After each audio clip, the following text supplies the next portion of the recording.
말라기 2장 1절에서 9절까지 말씀을 교독합니다. 너희 제사장들아 이제 너희에게 이같이 명령하노라. 만군의 여호와가 이르노라. 너희가 만일 듣지 아니하며 마음에 두지 아니하여 내 이름을 영화롭게 하지 아니하면 내가 너희에게 저주를 내려 너희의 복을 저주하리라. 내가 이미 저주하였나니 이는 너희가 그것을 마음에 두지 아니하였음이라. 보라 내가 너희의 자손을 꾸짖을 것이요 똥 곧 너희 절기의 희생의 똥을 너희 얼굴에 바를 것이라. 너희가 그것과 함께 제하여 버림을 당하리라. 만군의 여호와가 이르노라. 내가 이 명령을 너희에게 내린 것은 레위와 세운 나의 언약이 항상 있게 하려 함인 줄을 너희가 알리라. 레위와 세운 나의 언약은 생명과 평강의 언약이라. 내가 이것을 그에게 준 것은 그로 경외하게 하려 함이라. 그가 나를 경외하고 내 이름을 두려워하였으며 그의 입에는 진리의 법이 있었고 그의 입술에는 불의함이 없었으며 그가 화평함과 정직함으로 나와 동행하며 많은 사람을 돌이켜 죄악에서 떠나게 하였느니라. 제사장의 입술은 지식을 지켜야 하겠고 사람들은 그의 입에서 율법을 구하게 되어야 할 것이니 제사장은 만군의 여호와의 사자가 됨이거늘. 너희는 옳은 길에서 떠나 많은 사람을 율법에 거스르게 하는도다. 나 만군의 여호와가 이르노니 너희가 레위의 언약을 깨뜨렸느니라. 같이요. 너희가 내 길을 지키지 아니하고 율법을 행할 때에 사람에게 치우치게 하였으므로 나도 너희로 하여금 모든 백성 앞에서 멸시와 천대를 당하게 하였느니라 하시니라. 아멘. 할렐루야. 하나님의 크신 은혜와 평강이 오늘도 변함없이 여러분 가운데 가득 넘치기를 주님의 이름으로 축원합니다. 오늘 우리가 함께 읽은 2장 1절에서 9절 말씀도 어제 주일 말씀과 이어져 있는 그런 말씀입니다. 어저께도 1장 6절 보면 내 이름을 멸시하는 제사장들아 이렇게 얘기하면서 제사장들에게 주로 메시지를 이렇게 전해 주셨습니다. 오늘 2장 1절도 너희 제사장들아 이렇게 시작을 하는 거예요. 연결돼 있다는 이야기입니다. 그러면서 하나님께서 레위 제사장들을 향해서 너희들이 제하여져 버릴 것이다. 마치 이제 절기 희생의 똥을 제하여 버린 같이 너희를 제해 버리시겠다. 이제 이렇게 말씀을 하세요. 좀 두려운 말씀이죠, 사실은.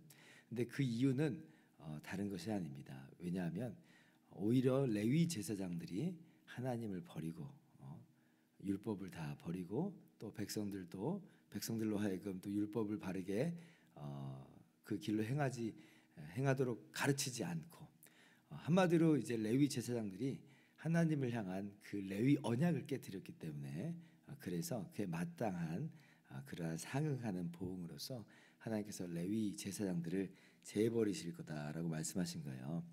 이러한 그 비슷한 예가 사실 사사 시대 때에 있었죠. 사사 시대 때 제사장들의 그 모습을 한번 떠올려 보세요. 특별히 엘리 제사장의 두 아들인 홈니와 비느하스를 여러분도 기억하실 겁니다.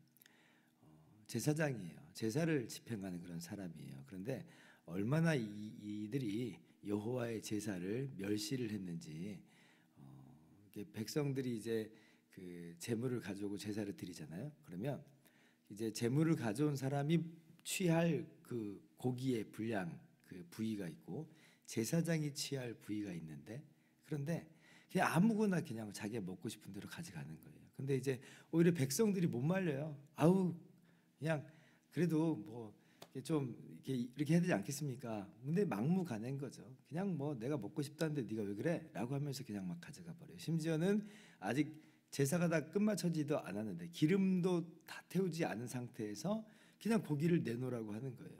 그러면 좀 끝마침 드릴게요. 끝마침 마음대로 하세요. 마음대로 하세요. 그래도 지금 주라니까라고 하면서 이제 그 고기를 거의 강탈해가는 희생 제물을 강탈해가는 이제 그런 모습을 홈리와 비느하스가 취합니다. 뭐 급기야는 이제 회방문에서 수종드는 여인과 동침하기도 하는 그런 죄악도 서슴없이 저지르죠.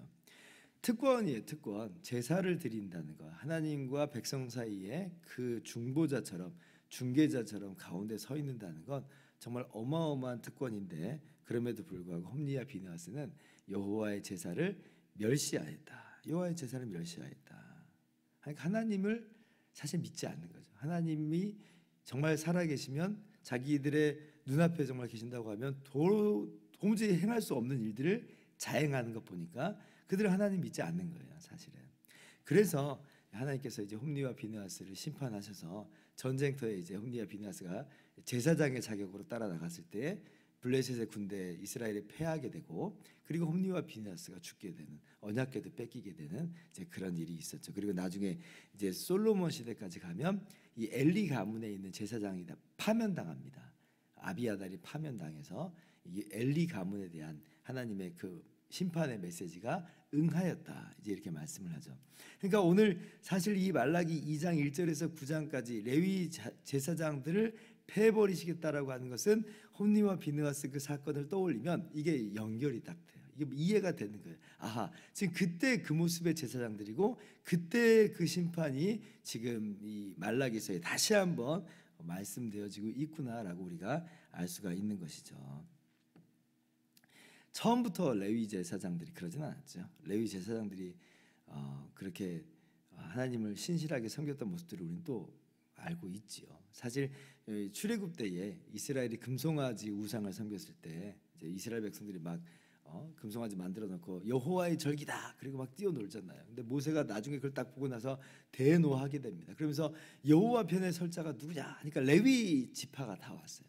그래서 레위 지파가 그래서 하나님을 향한 그런 헌신된 마음과 순결한 마음, 순수한 마음으로 모세의 명을 따라서 우상 숭배자들을 처단합니다. 3,000명이나 죽어요. 그래서 근데 그때 이제 레위 지파가 하나님께 헌신되었느니라 이렇게 모세가 선언을 하거든요.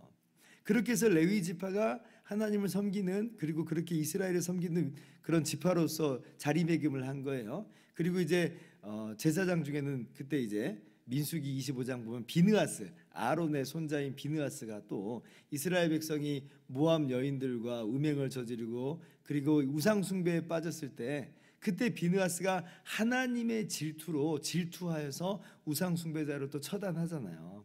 그래서 하나님께서 그 비느하스에게 이렇게 말씀하세요. 내가 그에게 내 평화의 언약을 주리니 그와 그의 후손에게 영원한 제사장 직분의 언약이라. 오늘 지금 제사장 언약, 레위 언약이라고 말한 게 지금 비느하스에게 하신 바로 그걸 말씀하고 있는 거거든요. 그러니까 처음에 레위 지파 제사장은 정말 어떻게 보면 하나님께 헌신된 그런 사람들이었고 순결한 그리고 순수한 마음으로 그렇게 하나님의 일을 했던 사람들인데, 그런데 역사를 쭉 흘러가면서 그게 변질되고 그것이 부패해버리고 오늘 말라기 시대에 다시 한번 성전이 재건됐을 때는 좀 반짝, 좀 그래도 다시 한번 헌신된 마음을 가졌던 것처럼 보이지만 이내 시간이 흘러버리니까 제사장들서부터 먼저 다 부패해버리는 이제 그런 모습을 우리가 오늘 말씀 속에서 보는 것이에요. 그러니까 이들이 바로 하나님과의 언약을 깨뜨린 거죠. 제사장 언약을 깨뜨린 거예요. 형식적으로만 하나님을 섬기고 어저께 눈먼 것, 저는 것, 병든 것 그런 것 가져다가 제사를 드리면서 이게 뭐가 문제인데? 라고 지금 이야기하는 그러한 모습으로 전락해 버렸다. 그래서 하나님께서 지금 레위 지파 제사장들을 폐하시겠다라고 말씀하시는 거예요. 너희가 레위 언약을 깨뜨렸다. 여러분, 이게 이제 사람 제사장의 한계죠. 레위 지파 제사장의 한계입니다. 죽음을 이제 피할 수 없다는 그런 한계도 뚜렷하고 무엇보다도 이런 죄성, 이런 죄로 가득한 인간이라고 하는 그런 근본적인 한계가 있어요. 그렇기 때문에 사람 제사장이 하나님과 하나님의 백성 사이에 중개자가 된다, 중보자가 된다, 그럴 수가 없어요.